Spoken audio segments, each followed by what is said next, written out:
வாங்க இன்னைக்கு நம்ம மஷ்ரூம் கிரேவி அண்ட் புலாவ் எப்படி செய்கிறதுன்னு பார்க்கலாம். இதுக்கு ஒரு பாக்கெட் மஷ்ரூம் கழுவி எடுத்து வச்சுருக்கேன். ஒரு 2 பெரிய வெங்காயம் இடித்து வச்சுக்கோங்க. இஞ்சி பூண்டு பேஸ்ட்டாக வைக்காமல் அதுவும் இடித்து வச்சுக்கோங்க. 3 பெரிய தக்காளி, சின்னதாக இருந்தால் 4 தக்காளி அதை மிக்சியில் அரைச்சி வச்சுருக்கோம்.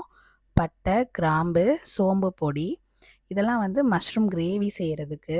புலாவ் செய்கிறதுக்கு நம்ம ஒரு 1½ டம்ளர் அளவு பாஸ்மதி ரைஸை அரை மணி நேரம் தண்ணியில் ஊற வச்சுருக்கோம்.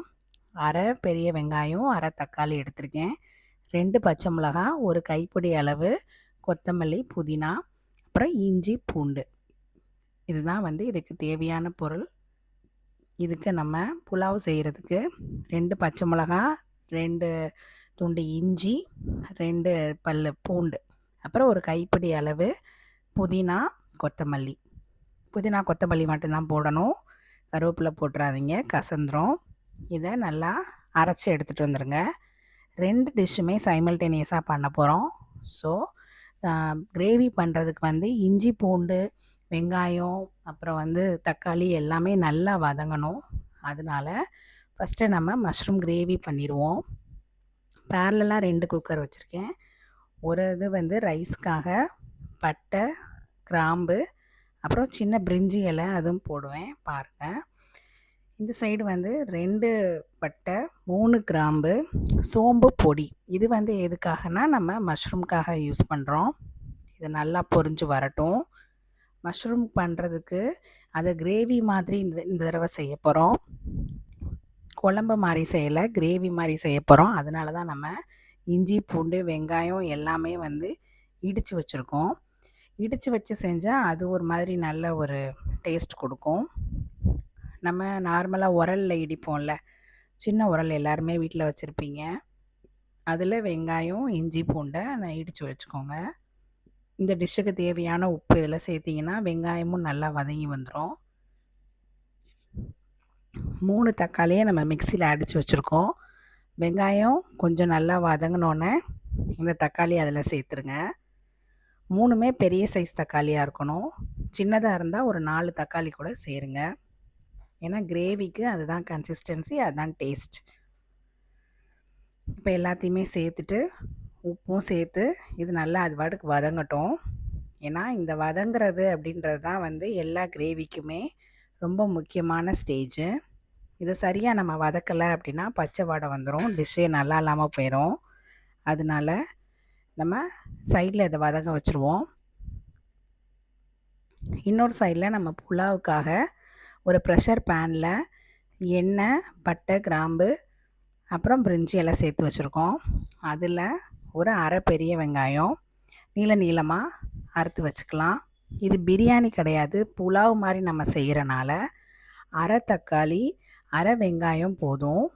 கண்டிப்பாக பெரிய வெங்காயம் தான் சேர்க்கணும். வெங்காயம் தக்காளிலாம் வந்து ப்ரௌன் கலர்லலாம் வர வரைக்கும்லாம் வெயிட் பண்ண தேவையில்லை. வெங்காயம் தக்காளி கலர் சேஞ்ச் ஆகிறதுக்குள்ளேயே நம்ம இந்த அரைச்சி வச்சுருந்தோம்ல பச்சை மிளகா, கொத்தமல்லி, புதினா, இஞ்சி, வெள்ளைப்பூடு, இதை நம்ம இதில் சேர்த்துருவோம். கொஞ்சமாக தண்ணி ஊற்றி அரைச்சிருக்கோம். பார்க்குறதுக்கு க்ரீன் கலரில் இருக்கிற மாதிரி இருக்கும், ஆனால் கொஞ்சம் நேரம் கழித்து கலர் மாறிடும். திருப்பியும் சொல்கிறேன், கண்டிப்பாக கருவேப்பிலை மட்டும் இதில் ஒரு 2-3 இது கூட சேர்த்துறாதீங்க, அதில் ஒரு கசப்பு தன்மை வந்துடும். இந்த டிஷ்ஷுக்கு தேவையான அளவு உப்பு இந்த ஸ்டேஜ்லேயே நம்ம சேர்த்துடலாம். கொஞ்சம் நேரம் கழித்து பாருங்கள், வெங்காயம் தக்காளி கலர் மாறலை, ஆனால் நம்ம ஊற்றின அந்த தண்ணி மாதிரி இருந்தது மட்டும் ட்ரை ஆயிடுச்சு. இப்போ என்ன பண்ணால் இந்த டிஷ்ஷுக்கு தேவையான அளவு தண்ணி ஊற்றணும். நம்ம 1½ கப் அளவு பாஸ்மதி ரைஸ் எடுத்துருக்கோம். ஸோ அதுக்கு நம்ம 2¼ கப் அளவு தண்ணி ஊற்றுறோம். ஒருவேளை பாஸ்மதி ரைஸ் ஊற வைக்கிற டைம், அதாவது 1/2 அன் ஹவர் உங்கள்கிட்ட இல்லை, சடனாக தான் இந்த டிஷ்ஷை நீங்கள் பண்ணணும்னு நினச்சிங்கன்னா நீங்கள் தாராளமாக 3 டம்ளர் தண்ணி ஊற்றலாம். நான் ஆல்ரெடி அரை மணி நேரம் அதை ஊற வச்சுருந்தனால நான் 2¼ டம்ளர் தண்ணி தான் ஊற்றுறேன். தண்ணியை வடிச்சிட்டு ரைஸை இதில் சேர்த்துட்றோம். வேறு இதில் நம்ம நெய் எதுவுமே சேர்க்கலை, ஆனால் புலாவ் ரொம்ப டேஸ்ட்டாக இருக்கும். அரிசி சேர்த்த உடனே அரிசி உடையாமல் ஒரு தடவை கலந்து விட்டுட்டு உப்பு சரி பார்த்துட்டு நீங்கள் இதை லிட்டை க்ளோஸ் பண்ணிடலாம். நார்மலாக நீங்கள் 3 விசில் அளவுக்கு இது வைக்கலாம்.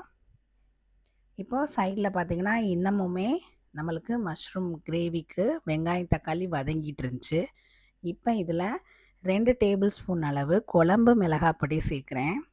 அப்புறம் டேஸ்ட்டுக்காக சிக்கன் 65 மசாலா ஏதாவது இருந்துச்சுன்னா அதில் 1 டேபிள் ஸ்பூன் சேர்த்துக்கோங்க.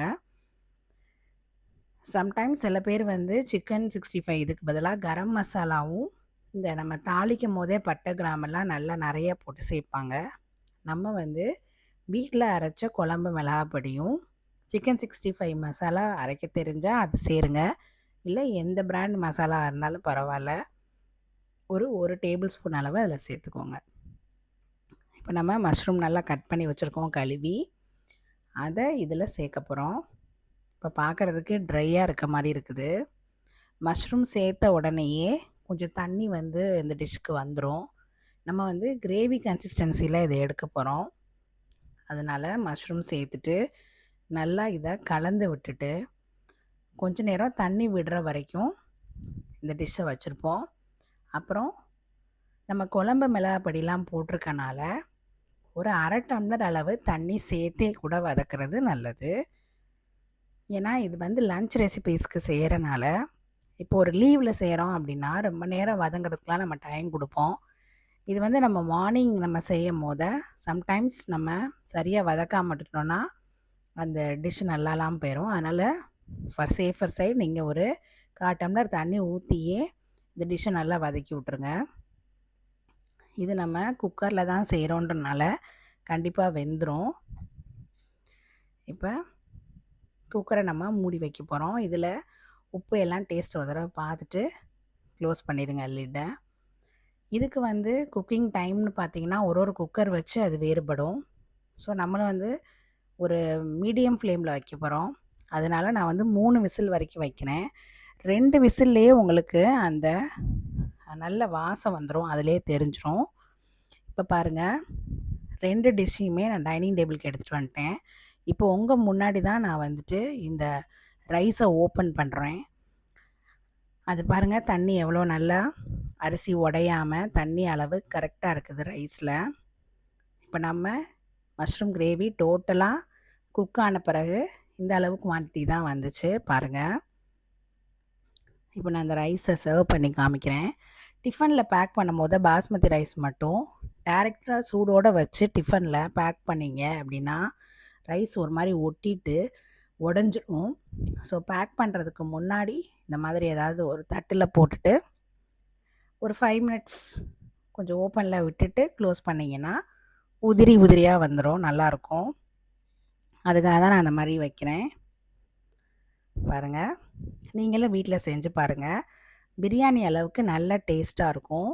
நம்மளுக்கு மெட்டீரியல்ஸும் ரொம்ப கம்மி தான், ஆனால் டேஸ்ட் ரொம்ப நல்லாயிருக்கும். ஃப்ரெண்ட்ஸோடு சாப்பிட்றதுக்கு குழந்தைங்க ரொம்ப விரும்புவாங்க. இந்த மாதிரி டிஷ்ஷெல்லாம் கூட செஞ்சு கொடுத்து விடுங்க. நீங்களும் செஞ்சு பார்த்துட்டு கமெண்ட்டில் சொல்லுங்கள். தேங்க்யூ ஃபார் வாட்சிங்.